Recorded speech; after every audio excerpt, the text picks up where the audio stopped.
Well, I think the best response to the statement of Donald Trump that it was like children fighting in the playground was from President Zelensky, who said, this is not a child in a playground. This is a mass murderer named Vladimir Putin, who kills our civilians every day, every night.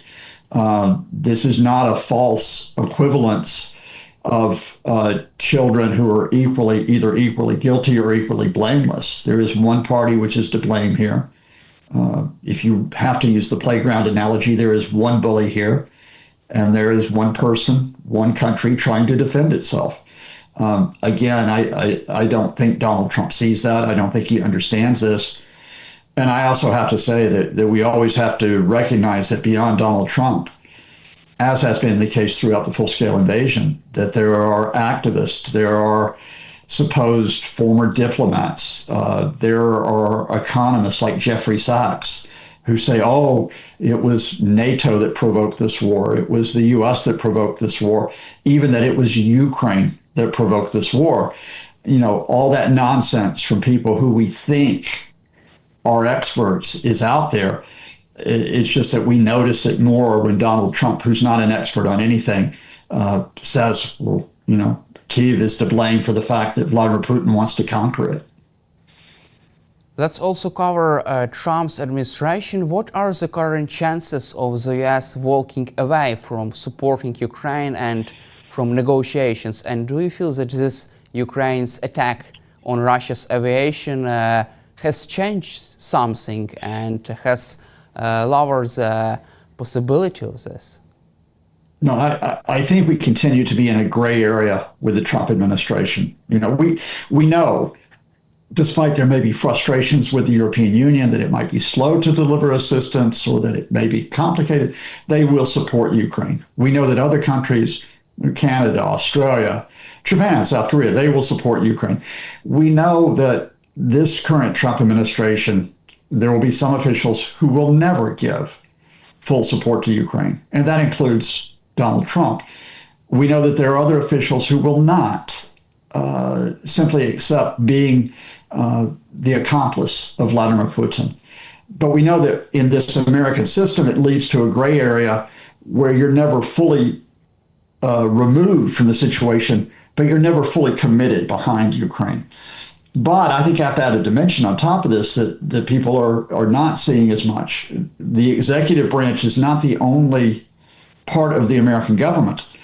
And what I think is increasingly important here is whether the U.S. Congress, beginning with the U.S. Senate, passes the sanctions measures to toughen the restrictions on Russia. We now have 82 of 100 senators who support these measures. Lindsey Graham, of course, has recently been in Ukraine. He has restated the need for the sanctions bill. There are indications from the Senate leadership that they may consider it as early as this month. I think that's very important because I think even if the U.S. executive is in a gray area, Congress passing the sanctions bill, especially if it's by a large enough majority that it cannot be vetoed by Donald Trump, it takes us out of that gray area. It shows us that, yes, in Washington, there still is clear support not only for the resistance, but to put some pressure on Russia. However, according to the Wall Street Journal, Trump's administration is trying to weaken this bill by communicating with Lindsey Graham's office to amend this bill, remove some interesting statements and replace the words like shall, might, with other words like may, just to weaken this document and just to make Donald Trump the only person who would be able to decide on whether impose sanctions on Russia. What is your assessment of this new effort of Trump's team to weaken this, at least this sanctions bill against Russia?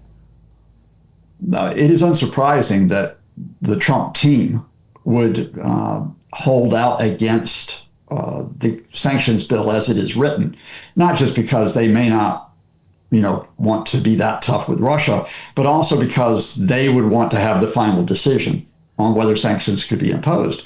But the political reality here is that if the senators stand firm, if 67 senators stand firm, which is a veto-proof majority. If the House of Representatives follows with a two-thirds majority, Donald Trump cannot block this bill. He simply can't, given the way the U.S. system works. So we have a wait and see. We wait and see. Will the senators and the representatives say, no, we're not going to leave it up to you to decide on the extent of sanctions. We do have a say here.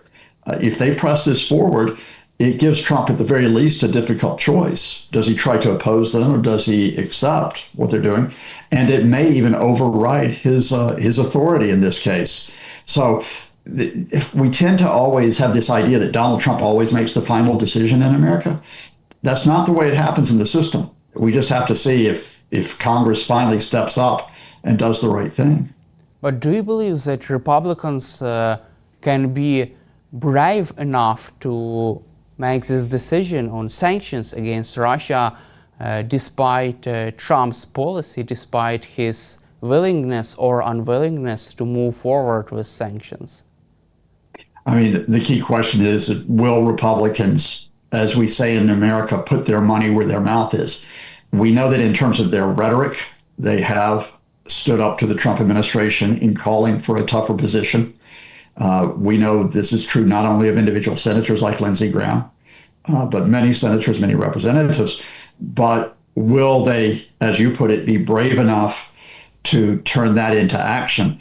I think what we're seeing right now is the maneuvering that's going on. This bill could have been tabled weeks ago, and we're seeing the Trump administration trying to push it back. And we're seeing some senators saying, we're going to make this bill almost watertight. We're going to make sure that it can get passed in Congress. I can't guarantee that this bill will pass, and I certainly can't guarantee it will pass with a veto-proof majority. I do think, however, that this is, on most issues, the Republicans will bend the knee to Trump, especially on domestic issues. I think standing up to Russia over Ukraine is one issue where Republican congressmen have not wanted to be seen as being Trump's servants. And that's what gives me at least a little bit of hope that this bill may see the light of day, that it may pass. Let's also cover a recent statement and recent clash between US President Donald Trump and Elon Musk. It was really interesting to observe, just to see this interesting conversation between both so-called former friends. Do you see the egos of both Trump and Elon Musk as one of the reasons why Musk left the White House? Well, I think you know the answer to this. I think the egos of Donald Trump and Elon Musk are not just one reason why they've had this divorce. I think it is perhaps the reason. These are two narcissists. These are two men who not only express a confidence in what they do, they always want to be what we would call top dog. Now, it had been the position from January until last week that because the Trump administration relied on Elon Musk to almost destroy the U.S. government, to take his chainsaw to the agencies, to fire people, to force them to be loyal to Trump, to try to steal their information, strip their budgets, that Musk and Trump were kind of codependent on each other. But there were issues, there were difficulties. Elon Musk did not favor high tariffs on China, because his Tesla company gets many of its components from China for the electric vehicles. Elon Musk was upset that his choice to head America's space agency, NASA, was blocked by some of Trump's advisors. And Elon Musk was in the middle of a dispute with some cabinet ministers, especially the Treasury Secretary, Scott Bessent, about what he could and could not do. And indeed, he and Scott Bessent had a stand-up fight a few weeks ago in the White House. So there was this tension that was building. And then what pushed it over the edge is that Elon Musk sided with a minority, but an important group of Republican legislators who opposed Trump's tax cuts, spending cuts, and anti-immigrant legislation. specifically Musk, came out in support of those legislators and said there needed to be even bigger spending cuts because this bill increases the U.S. deficit by $2.4 trillion over 10 years. And when Musk said that, especially when he called it a massive abomination, that triggered Trump. And so with the German chancellor alongside him last Thursday, he started to insult Musk. He said Musk had disappointed him. He implied that Musk was using drugs, something that he has come out and said privately to his aides. And he said that Musk was suffering from Trump derangement syndrome. So this became a personal battle. It wasn't just about the tax and the spending bill. It was now personal. And when you get men with big egos who get personal with each other, then this can get very serious.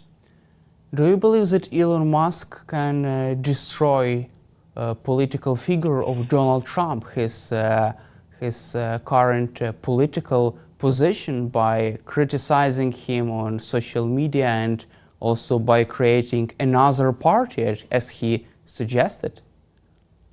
Elon Musk can make life difficult for Trump. And let's start with the question of this, what Trump calls his big, beautiful bill. These massive tax cuts, cutting programs like healthcare, increasing defense spending, cracking down on migrants. It only takes 4 senators of the 53 Republicans in the upper chamber to vote no, and that would just block this bill. Well, there are already at least 4 Republican senators who've expressed doubts about this, and Elon Musk can magnify and endorse their opposition, and indeed he has done so. Now, if that bill does not pass, Donald Trump looks politically weak. He has not actually achieved the one major bill that he has proposed so far in his second term. Beyond that, I don't think Elon Musk will join the Democratic Party. I don't think the Democratic Party will have Musk, to be honest with you. I don't think Musk will form a third party. It's very tough to get a third party to succeed in U.S. politics. But Elon Musk can run or support opponents of Donald Trump's candidates in next year's congressional elections. Remember, in the U.S. system, you have what we call primaries, where the Republicans pick their candidates for the Senate and for the House. And Donald Trump might be supporting a particular Republican, and Elon Musk will say, well, I'll support this other guy. And he has a lot of money that he can put into that. And indeed, this is exactly how Donald Trump took control of the Republican Party. He ran his people against Republican incumbents, got a lot of them into the Senate and into the House of Representatives. Now, if Musk can do the same thing, he poses the same problem for Donald Trump that Donald Trump posed for Republicans several years ago. Let's also cover another interesting battle clash between U.S. President Donald Trump and California Governor Christopher Newsom. Also, Trump decided to deploy National Guard to Los Angeles amid current protests. What is your assessment of this another Trump's clash between his office and California Governor's office?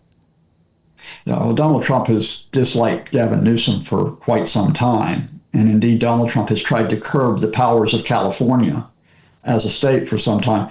But this is a much wider issue, and arguably one that points to the level of the crisis within the United States. This possible crisis starts with the Trump administration's attempt for mass deportation and indeed detention, disappearance of migrants and asylum seekers, just sweeping them off the streets, not giving them a hearing, denying them the rule of law, in some cases sending hundreds to El Salvador and hiding them in that prison there where they cannot be found by their families or indeed by lawyers. Now, when they tried to do this in California in recent days, it started protests, especially in Los Angeles near the detention facility. Now, these protests were largely peaceful. I have to emphasize this. On Saturday night, there were only two protesters that were arrested for assaults on police officers.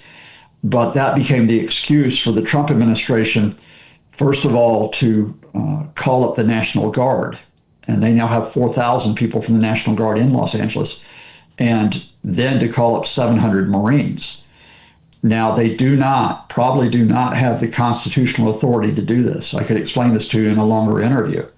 But in effect, they are defying the law, and they're defying the state government, because the National Guard is actually part of the state forces, not the national forces. They're defying the governor of California. They're defying the mayor of Los Angeles to do two things. One is they're doing it so that they cannot be opposed on what they do regarding immigration. But more widely, they're doing it to militarize the United States, to use the military as part of their attempt to expand their powers. If this happened in another country, you would call it authoritarian. And indeed, although I think the U.S. is a long way even from being China or Vladimir Putin's Russia or even Viktor Orban's Hungary, certainly the Trump administration is going that way. And one way, if you're an authoritarian, is you take control of military forces and you use them against your own people. These protests are over a serious issue. These protests largely had been within the law. So we need to be very clear here. That as Donald Trump prepares for a celebration with a military parade in Washington on Saturday, the day that he turned 79, he wants to show that he has all the power in the United States, that it does not belong to the states or to the courts or even to Congress. And also, do you see the California governor, Mr. Newsom, as a possible candidate from the Democratic Party at the next U.S. general election? Certainly, Gavin Newsom has been mentioned as a possible candidate for president for the Democrats. Indeed, he was mentioned even after Joe Biden stepped down, and again in 2028. But I think it's a very open race for that presidential nomination. And I think it's very difficult for a Democrat from California to get that nomination. I realize that Kamala Harris was from California. That was kind of a special case. California is portrayed by the Republicans as being a very liberal state that is not representative of America. The Democrats, I think, are much more likely to go from a candidate that is from a swing state. You could think about a Governor Whitmer of Michigan, a Governor Shapiro of Pennsylvania, a Governor Pritzker of Illinois, or indeed from a state which is Republican, and that's the Democratic Governor Beshear from Kentucky. So no, I don't think Gavin Newsom's presidential ambitions, if they are there, are not at the center of this conflict over the military being deployed in Los Angeles. Thank you, Professor Lucas, for your time and for your support for Ukraine, and glory to Ukraine. Thank you. Thank you, viewers. Slava Ukraini. Героям слава. Thank you very much. GeorgeBarros is head of Russia team at the U.S. Institute for Study of War. Welcome to our program, George. Thank you very much for having me, Daniel. Good afternoon. Ukraine has destroyed 1/3 of Russia's strategic aviation. At least 13 Russian bombers were destroyed as a result of Ukraine attack deep inside Russia on strategic aviation airfields. What is your assessment of the main implications of this attack on Russia and around the globe?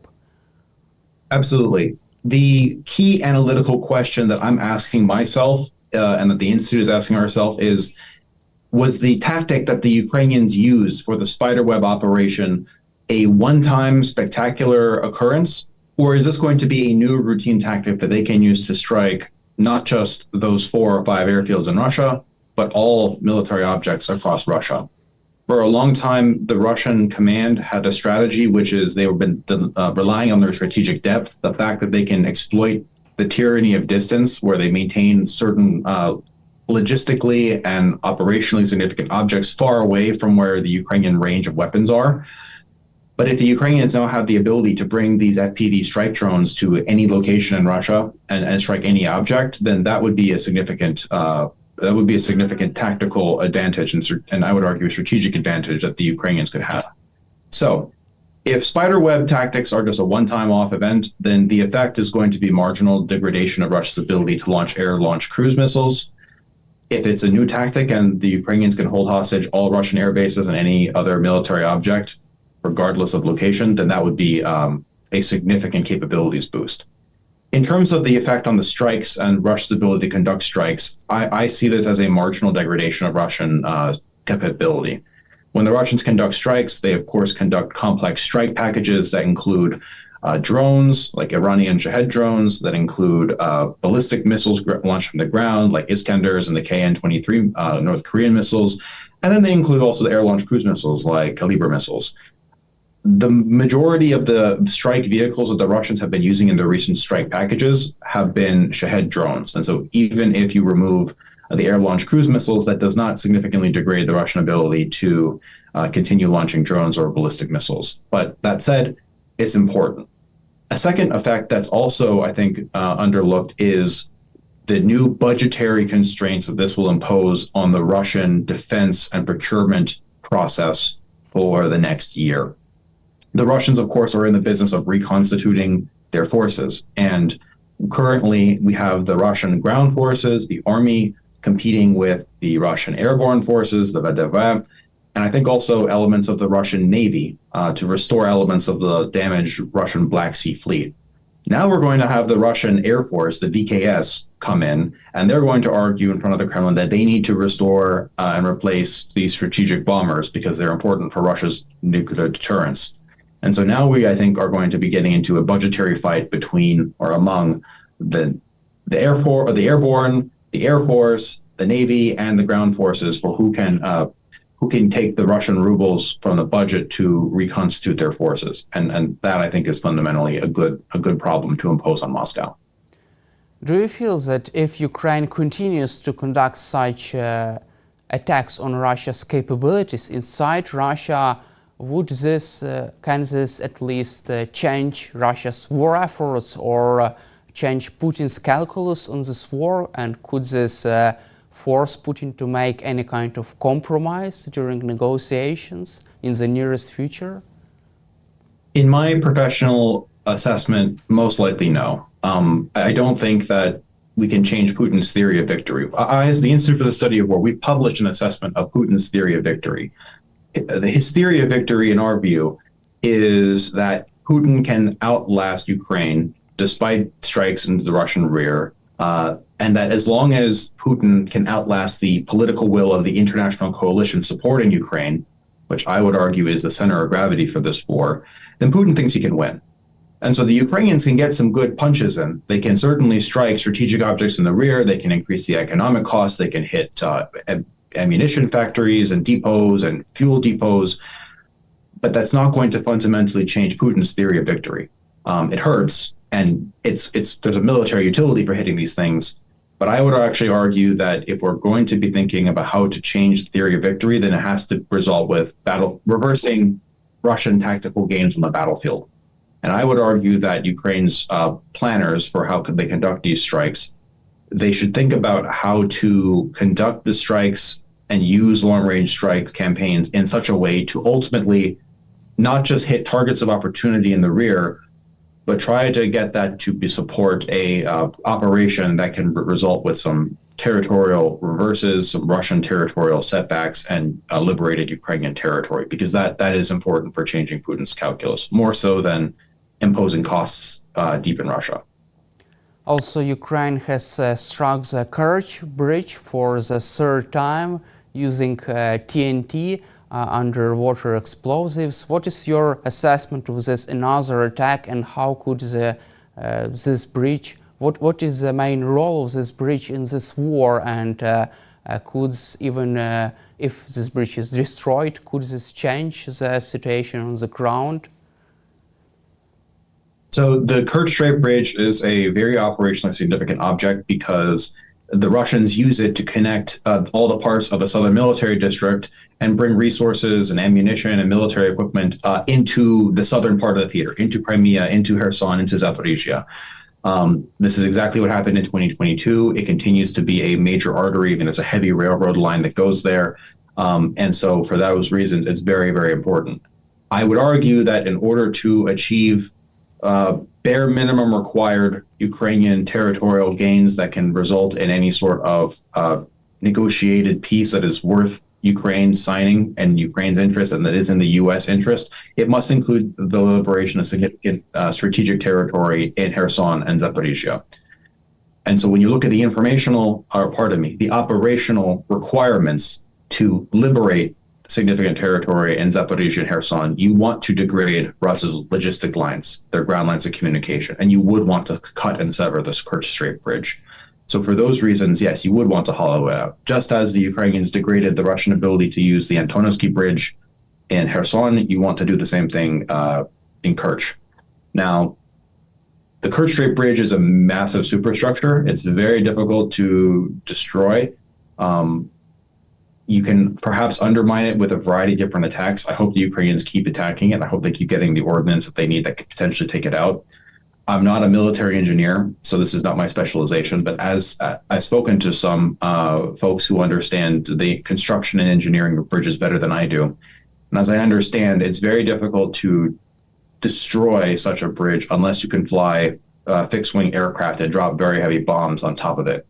But perhaps underwater demolition might be another way to try to compromise the bridge, and I would support all efforts to try to destroy the bridge. But I don't know exactly how effective different attacks might be.